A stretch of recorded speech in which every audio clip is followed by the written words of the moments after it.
first let's gain full visibility of everything that you have, all the moving parts, all the third parties that are involved, all the connection between the systems, all the technologies, frameworks, languages, everything, and then, only then, build all the layers of security on top of that. Welcome to the DevSec for Scale podcast, the show that makes security a first-class citizen for growing companies.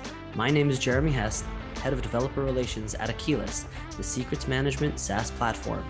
This interview podcast brings security experts and practitioners together to offer practical and actionable ways for small and growing companies to implement security best practices using shift-left principles without interrupting developer life cycles. Welcome back, everyone, to the DevSec for Scale podcast. I'm Jeremy Hess, Head of Developer Relations at Achilles, and today we have Guy Flechter. He is the CEO and co-founder at Cider Security, one of the hottest startups in the cyberspace in Israel. Really cool product. And Guy, it's great to have you on the show. And before we get into you a little bit more about the company and the work, let's get straight into it. What are challenges that you see in creating visibility in development environments today? I think that if you go and try to understand the development environment, the complexity there, it's becoming more and more challenging for the security team and even for DevOps teams. And the CI/CD environment are bringing a lot of opportunities and a lot of challenges for everyone because on one hand, they give the opportunity for dev team to move much faster and provide better product and better features and so on. On the other end, the challenges is that they are adopting more technology very fast and new frameworks, new languages are being adopted on a regular basis. New components as part of the CI/CD are being adopted on a regular basis. And it's come to lead to the fact that it's very hard to get the full understanding and the full visibility of what is happening there. And security teams, and if you go and ask many security teams what they know about their CI/CD environment, it stay in a very high level understanding because those environments are like moving really, really fast and changing, and the changes there are frequently, and nobody can keep up with that pace without trying to slow down them and say to them, every time that you want to adopt something, you need to go through me or something like that to put some kind of a gate, and it's not feasible and it's not the right way to do it. So those challenges and those frequent changes inside the CI/CD are giving the problem into the visibility of the CI/CD. Absolutely. And we'll get a little bit more into how we deal with those kinds of issues. But before we get there, why don't you please tell us, Guy, a little bit about yourself and about what Cider does? So I'm the CEO and co-founder of Cider Security for the past year and a half. Before that, I was almost 20 years in the security trenches. Grew up in the Israeli Air Force for many years, then moved to private consulting to Ministry of Defense and other private and public companies in Israel. Then moved to security team at LivePerson, and after a few years there, moved to become the CISO at Flechter. Basically, I established the security team there from scratch. And after 3 years, moved together with my friend and co-founder Daniel to establish Cider. That eventually, I think this is one of the unique stuff about Cider that is coming from the pains that we felt in our different positions when we try to implement security as part of the engineering ecosystem. Every time in every position, even with even that we had an amazing engineering teams that wanted to adopt security as part of their day-to-day, we really struggled in doing so. And from those pains that we felt in our day-to-day, we decided to establish Cider that is going to be, or is already, it is the unified platform that providing everything that you need from security perspective inside your engineering ecosystem, from visibility all the way to the orchestration layer that help you to shift the information to wherever you are working in your day-to-day. And in between, all the layers of the security that you need in your day-to-day as part of your engineering activities. Right. Yeah. And here we're talking specifically about development environments. I know that obviously Cider does more than just that, but let's go back to talking about development environments, because we know especially development environments probably are a little bit a little bit more neglected in terms of the security than production. Of course, production has to be much more hardened. And so it seems to me like development environments are being attacked at a greater frequency than they ever have. Why do you think that is? I think that for several reasons. One reason is that with the challenges that the security teams are having by understanding those environments, the adversaries understand that if security or lack of visibility of what is happening there, they can use it to go in and try to do a lot of bad stuff there. This is one thing. Second, those CI/CD environment already contains a lot of your crown jewels, starting with your code, all the way to some of your most lucrative secrets that are being used by the different systems in their day-to-day activities. So attackers understanding that if they would go into those areas, they will manage to grab a lot of information that they could be able to use and then continue to the production environment, and then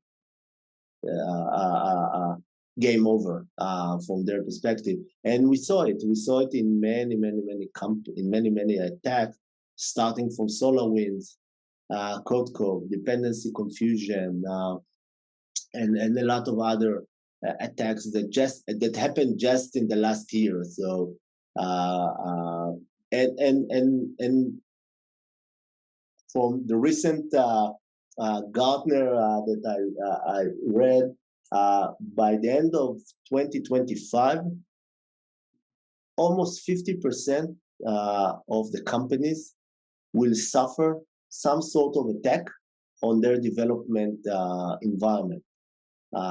So everybody are doing development, and 1 out of 2 will suffer something in that environment because of the challenges of trying to protect those environments and trying to implement security as part of those environments. Adversaries are using that to do their bad stuff. Yeah, and a lot of that I'm sure has to do with lack of visibility into what you're doing, which, I mean, obviously lack of visibility is something that's a problem even in production environments and other places in the organization as well. But how do you think that a lack of visibility in these development environments impacts in organizations' overall security? I think it's going to the fundamental stuff. Eventually, if you don't know what is happening, if you don't understand the terrain, you don't understand what you need to do. If you go, most of the stuff that is being done from security perspective in those areas are very opportunistic. Okay, I need to implement a scanner to check the box of compliance, so let's do it. Let's implement something. Is it really relevant? The language is relevant. This is the only thing that you need to do. And many other elements are like missing because of lack of visibility. And by the way, it's not just there. In any aspect of security, if you don't have the understanding of what is happening there, of your environment, whether it's your corporate environment, your development environment, or your production environment. If you don't understand what is happening, if you don't understand what you have and what you don't have, then you don't know what to do. Even going back, this is why we decided when we established Cider to build the Cider platform in the bottom-up approach. First, let's understand what you. And first, let's gain full visibility of everything that you have, all the moving parts, all the third parties that are involved, all the connection between the systems, all the technologies, frameworks, languages, everything, and then, only then, build all the layers of security on top of that. And this is, by the way, it's not just, as I said, unique for development processes. This is how you need to act everywhere. And this is why you see many security, a lot of companies that are just in the recent year being established to start to say asset inventory from security perspective. And then build on that your security program. Yeah, we've actually had other guests on the show talking about things like an SBOM and other ways to make sure that like inventory, exactly what you have, what versions and all of that. So what actions can companies take to actually increase their visibility in these types of environments and mitigate their risks now? Use Cider to get, but I think that first, they need to understand the ecosystem, okay? How the CI/CD looks like, what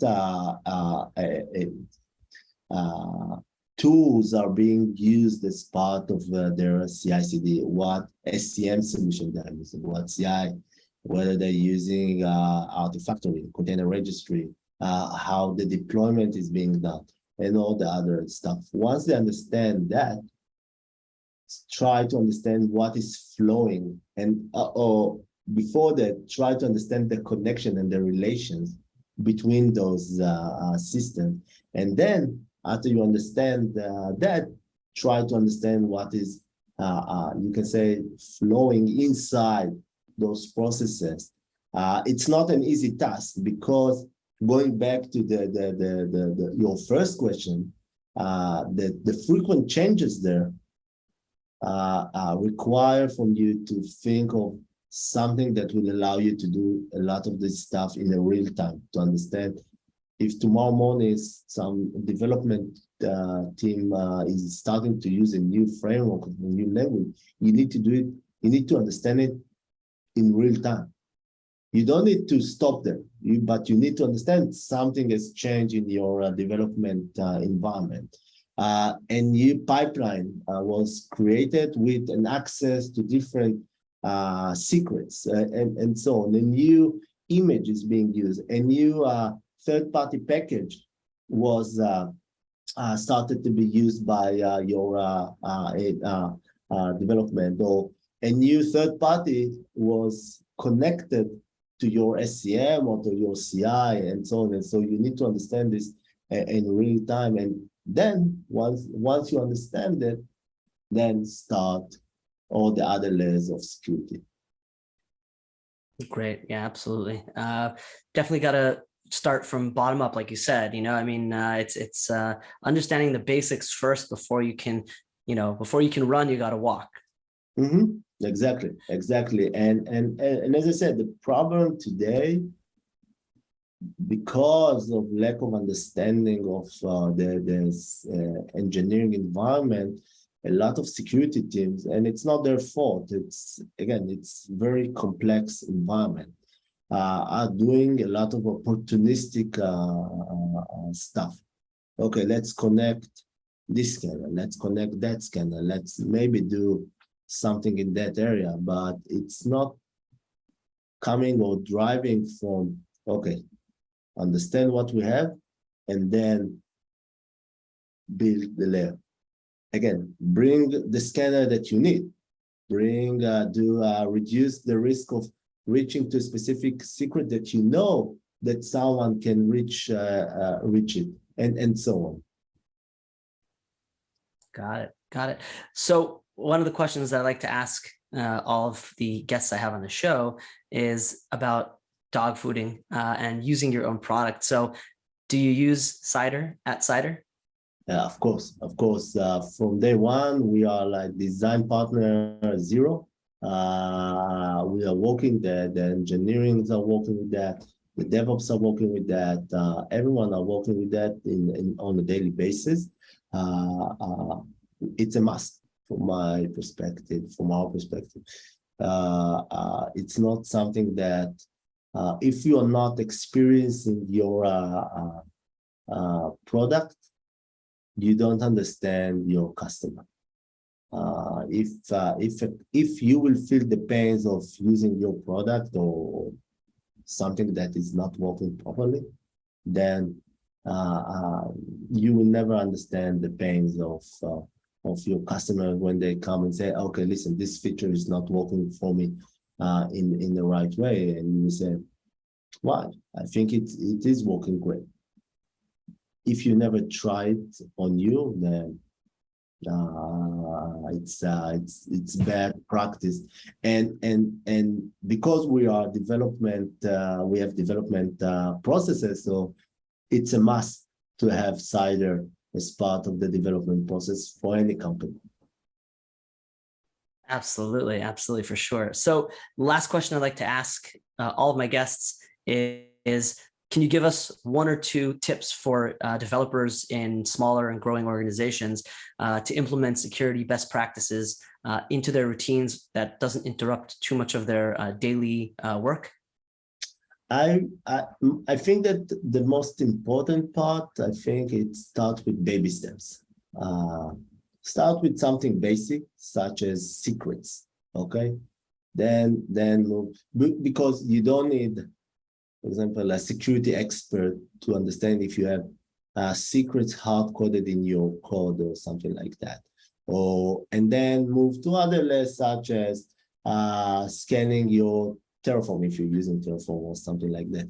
And then, build your security program step by step, not try, enforce too much on day one. This is the most important part from my perspective when you come to build your security program as part of your development processes. By the way, whether you're a small company with 10 developers, 5 developers, or if you are already 200 developers, don't try to do it everything in the same day or in the same activity. Build it step by step, grow, let the development processes grow, and then move to the next step, and then to the next step, and it's much easier for security. Eventually, I strongly believe that developers, it always had some kind of, I don't understand this notion of, security against the engineering. I don't think that anyone in the engineering teams are waking up in the morning and saying to themselves, I want to create a product with bad code from security perspective. Nobody is thinking that way. They want to create a good code, a good product with no security issues in. Let's help them to build it in the right way. Let's help them to do it in a proper way without slowing them down or without putting them gates in the process. Absolutely. Great advice, Guy. Thank you so much for being on the show. I look forward to seeing the success. I know you guys raised, over 30 million recently. So good luck with all of that, and hope to see Cider again on the show in the future. So thanks so much again for your time. I learned a lot and some really great points to keep in mind for anyone looking to deal with the early stages of their CI/CD pipeline. So thanks so much again, and have a really great day. Thank you. You too. Thank you for having me. It's a pleasure. Bye-bye. Bye-bye.